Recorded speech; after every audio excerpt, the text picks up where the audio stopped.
Hi, guys, and welcome to my official YouTube channel. Yeah, this is the face behind the voice. So I'm really glad to have you guys and to engage with you guys. If this is your first time here and your first time listener, hi, hello, and you can listen to my other episodes on Spotify. If you're listening on Spotify, you can come over to YouTube and watch the video. Either way works. Thank you for tuning in. So let's just get into it, right? People, let's not hold you off. So since I'm back from exams, I decided that I should start with my YouTube channel.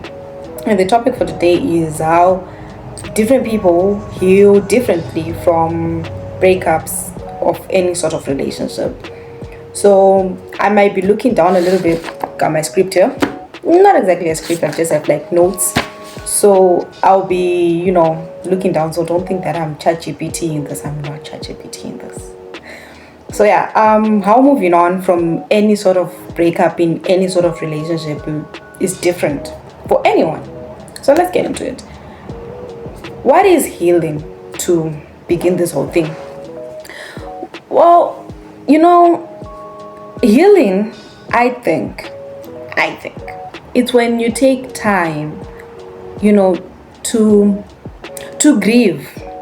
I think it's grieving, honestly. Like, you take time to grieve, to mourn your loss. It's not like someone died, but it's more of I've lost an important part of myself.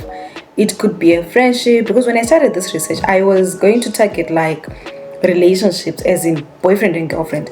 But then I realized that, oh, there are different kind of relationships. It could be you breaking up from a really close friend or even a boyfriend. So yeah, it's mourning someone that you've lost in your life. They are still alive, but you've lost them and you don't really know how to, progress that breakup. Or so that's the healing stage of it. So I want to talk about how that process looks different to different people. So yeah, firstly, there's going to be emotional closure versus practical closure. And this is whereby, like, emotional closure is like you accept it within yourself that it's over, shit is over, and there's nothing I can do about it. It is what it is, and it's okay. Like, it's not great, but it's okay. You can deal with it. You're not happy with it, but you can accept emotionally that I loved this person, or I gave this person a part of myself, and what we had was real.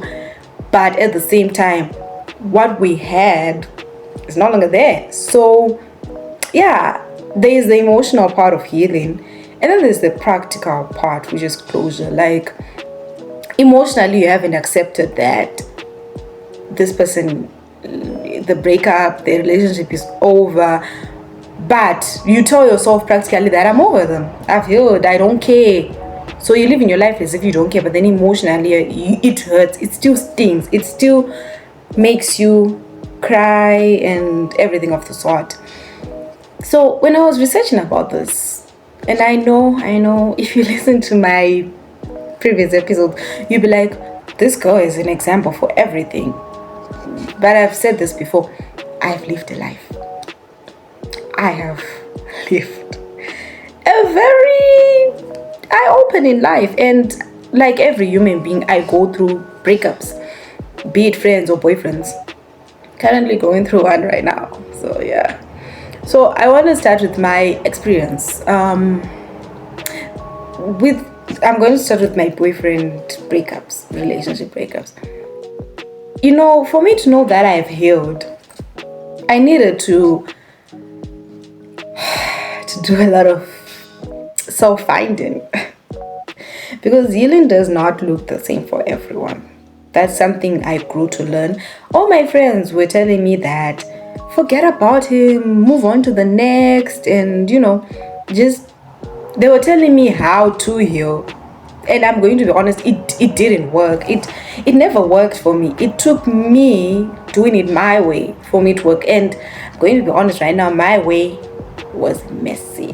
It was messy. When I tell you, it was, yeah, but there's nothing wrong with that. There is Nothing wrong with it. Your healing could be smooth. You could just move on. Maybe you're someone who's easily detachable. You can move on. Good for you. Or the healing process can be a bitch, like it was for me. For me, healing looked something like this: going back, leaving, going back, leaving, convincing myself I've left, going back again. It was. Most people would be like, "Oh, you're pathetic," but now that I've grown and I'm out of it, I've realized that I wasn't pathetic. It was just like my way of healing. It looks different. For someone else, if they were in my position, they would have just broken up and left. Never went back. Or just broken up, left, and never thought about it. But for me, it was like I broke up, I left. I went back, I cried. I hated myself. I hated him. So yeah, that's the healing part on the part of the romantic relationship side. And then on the part of my personal experience with friendships, like any human being, I have lost a lot of friendships. A lot. Like a considerable number. But I've told myself that it's okay to mourn, especially if you're mourning someone who's relatively close to you in the friends section. Like, I'm still trying to heal right now. Like, yeah, shit was real, but at the end of the day, my health first. I matter. Not that they don't matter, but like I matter. So I've told myself that healing from any relationship, you have to mourn the loss. Maybe not for everyone, but it's like you go through it and you tell yourself that this hurt and I'm hurt and it sucks, and I want to take my time to fully move on, to fully be able to forget, not even forget, but like be okay with it, to just be okay with it. So that's what I think. And healing, it's not just about forgetting, it's about processing. So, whew, very difficult topic. What I'm trying to say is like telling yourself that you forgot the person, it's not exactly healing. It's more of you convincing yourself that you've healed. Because honestly, for you to have healed, you don't need to forget them. You really don't. You can think about them. You can reminisce. You can think about your good days, think about your bad days, and that is still healing. It's more of how do I put this? It's getting slowly accumulated or comfortable with, I wouldn't say the pain, but the realization. Like, you don't need to forget. That's suppressing your thoughts. It's not healing. It's more of avoidance. Like, I'm not trying to deal with this, so I'm trying to forget. But then confronting it. Like, I lost this person. They're not in my life anymore. And it hurts. It sucks. I'm mad. I'm angry. Or maybe you're happy. Hey, maybe you're a narcissist. Maybe you're a narcissist and you're happy that they're gone. No shade to narcissists. But yeah. But for genuine human beings, you'll be mad, you'll be angry. 5 stages of grief. If you know, you know. But yeah, it's not forgetting, it's processing. Like, this happened and I feel this way about it. Not, this happened and I don't feel anything about it, I'm okay with it. Really? Are you really? Because let's be honest, I don't think anyone would be okay with losing either their best friend or their boyfriend. It has to hurt a part of you. If it doesn't, narcissist. I'm just saying. Just putting it out there. If you are okay with losing people without any emotional burden, go get yourself checked out. Just saying. Anyways, so moving on, I think the major reason why people don't fully heal from their relationship losses, well, there are different reasons. One of them is mainly because, well, I think it's because friends, pressure. like I said, when I was going through my healing process, my friends would tell me to move on, go on to the next. You better than this, you're bigger than this. Like, it was more of a don't dwell on this type of thing. It was not a process it. It was of a don't dwell on it. You're bigger than that. But then that's what causes us to not heal sometimes, because sometimes you do have to dwell on it. Sometimes you have to lose sleep. I know it doesn't sound healthy, it really doesn't, but sometimes you need to go through, what's the saying, you need to go through the fire, or is it the water? But yeah, you need to go through it. You need to go through that shit. You need to just walk it. You should. My friends, sometimes they suppress it. They'll be like, don't dwell on it. And it makes you feel like if you dwell on it, then you're weak. If you dwell on it, then you're losing aura. I don't know if you understand what I'm trying to say. Like, dwelling on it is something that weak people do, of which I personally, I like to counter that. I don't think dwelling on something makes you weak. I really don't. Dwelling on something actually makes you strong, because you have the capabilities to focus on it, to actually target it, to actually like accept that, number one, I'm hurt. Number two, I need to deal with it. Other than just walking around pretending to be okay, nah. So I think it makes you strong. So yeah, that's another thing that like derails your healing process. Another major thing that derails your healing process is when that ex comes back. Oh, they hit you up and they're like, what's up, shawty? I miss you. And then you're like, I miss you too. Oh my god. Yeah, it's not easy when the person you're trying to heal from just suddenly comes back into your life. Like, come on, bruh. I was almost there, and then you're taking me back. Come on. So it really fucks you up. I'm sorry for my language, but yeah, it really does a number on you. Like, you're almost at the finish line, and then the reason for your healing process, sometimes it's not even like a bad breakup. Maybe sometimes you just outgrew each other, but you still heal from that, and then they suddenly come back and they're like, I want to try harder.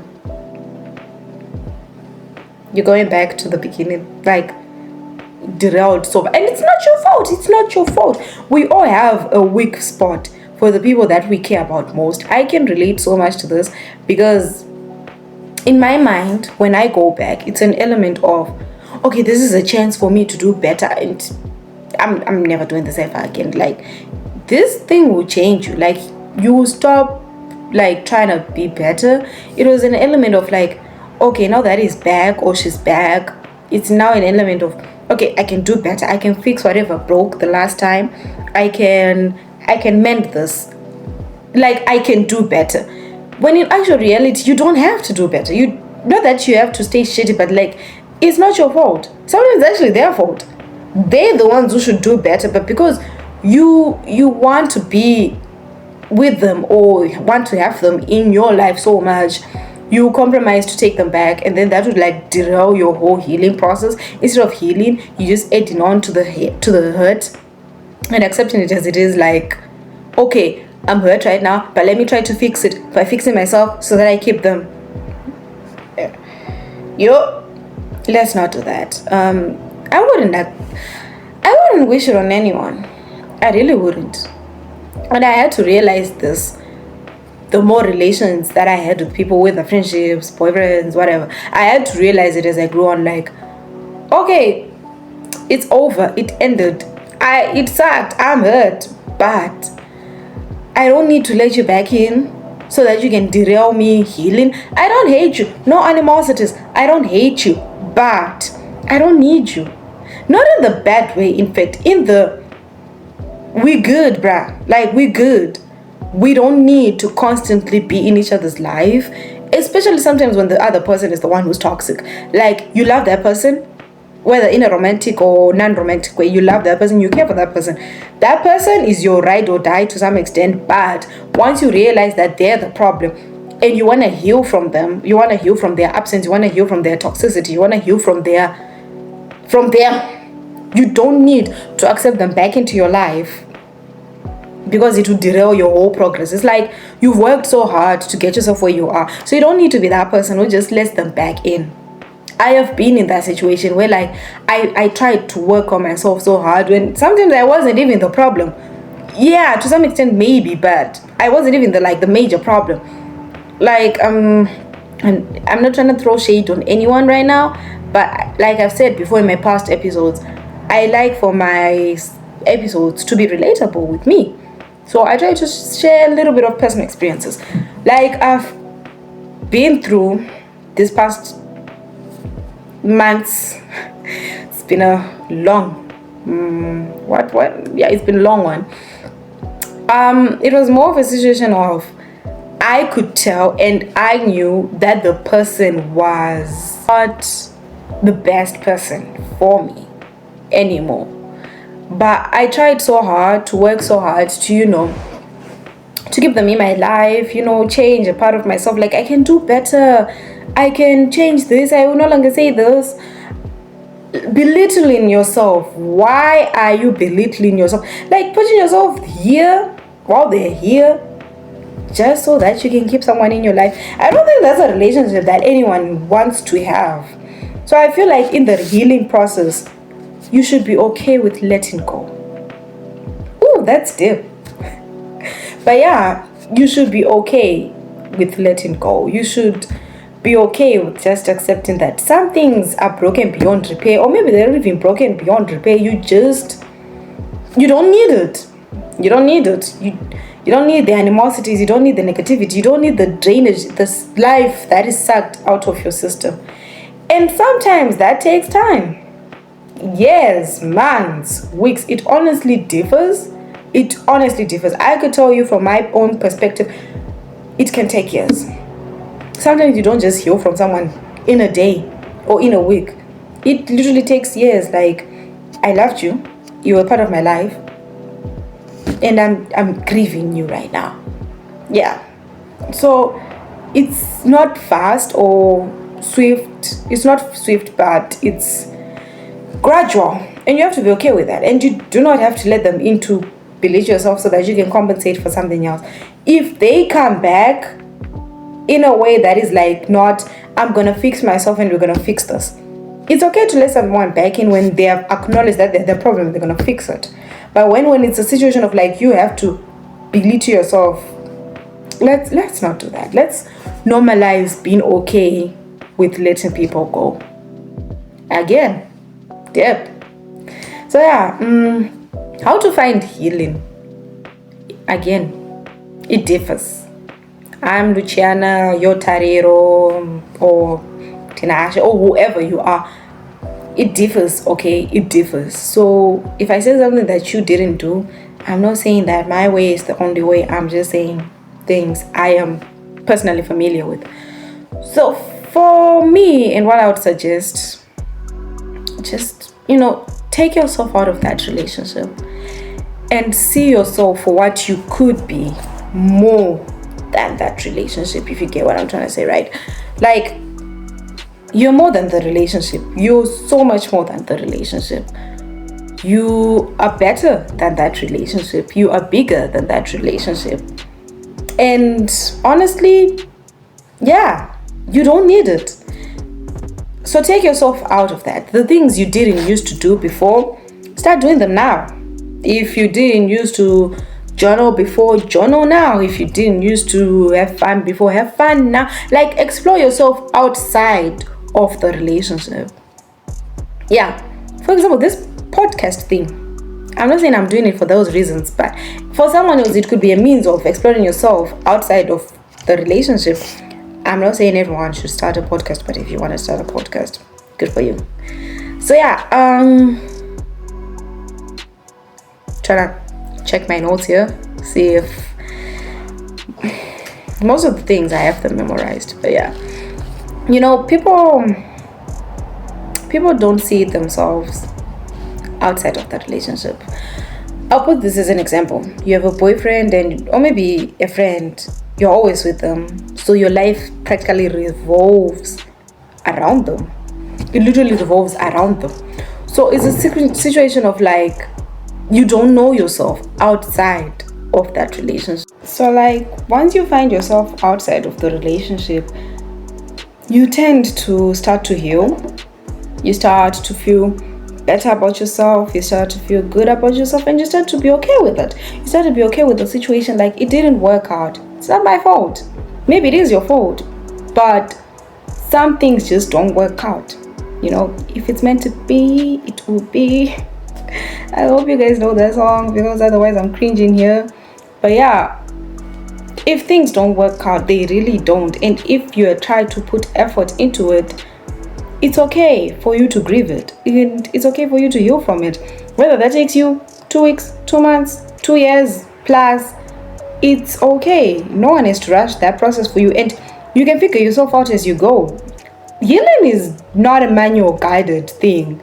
There is no like set manual where you can be like, next step, ghost him. Next step, block him. It's not like that. It's really not that like that. It's complex. It's painful. It's a lot of things. But one thing it's not, it's straightforward. You can jump from one stage to the other, go back. And if you ever go back to something that you're healing for, never blame yourself. Never feel shitty about it. That's okay. It's not best, but it's okay. It's okay to go back. I went back God knows how many times. Someone else out there went back a million times. You can go back. You shouldn't, but you can, and it's okay. It's a process. It's a stage. You have to sometimes. You have to end up accepting it. You have to end up like being okay with it. I'm not saying go back. I'm genuinely not saying go back. Do not go back. But if you end up going back, do not beat yourself up for it, and do not let anyone who's not in your position tell you that you're pathetic for going back. You're not pathetic. You're human. You're weak. You have emotions.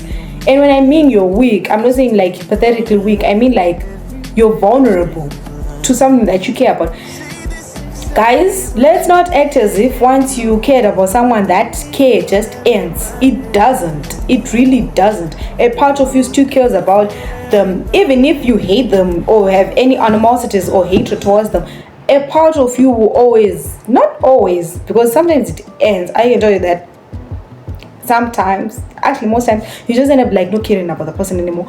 But for a certain period of time, they will have a part in your heart. So if you end up going back to that toxic relationship or that toxic friendship, or maybe it's not even toxic, going back to that thing that you've like that has ended, it's okay. You will move on from it eventually. Just try not to tell yourself that healing is about going back, so it's okay. No, because when you tell yourself that, you constantly be telling yourself that, let me go back, that's how I'm gonna. You know, you actually have to beat yourself up that, why am I going back? I don't want to go back. Yes, I'm going back, but I don't want to go back. Don't accept the going back. Don't accept the retraction. No. But if you, yeah, it's okay. So overall, I'm just trying to say that healing looks different for any person. It looks the same for others, it looks different for others, but it's not a universal thing. It's not universal, it's not guided, it doesn't have a script. If it did, some of us would have never went back thousands and thousands of times. Yeah. So yeah, that's it for my episode for today. I hope you guys enjoyed it. I'm trying to be, vulnerable right now. I'm not used to this whole setup of taking videos. It's not my thing, but a lot of you guys requested for it, and I'm okay with accommodating your requests, whatever the viewers need, right? So thank you for listening. And if you listen from YouTube and if you listen from Spotify and came to YouTube, I love you. So either way, thank you guys, and yeah, I'm gonna be better at this. This is my first take, guys, at this YouTube thing. I'm going to be better at it. I'm going to evolve. You'll be seeing mics and stuff all around. So stay tuned for now. Bye.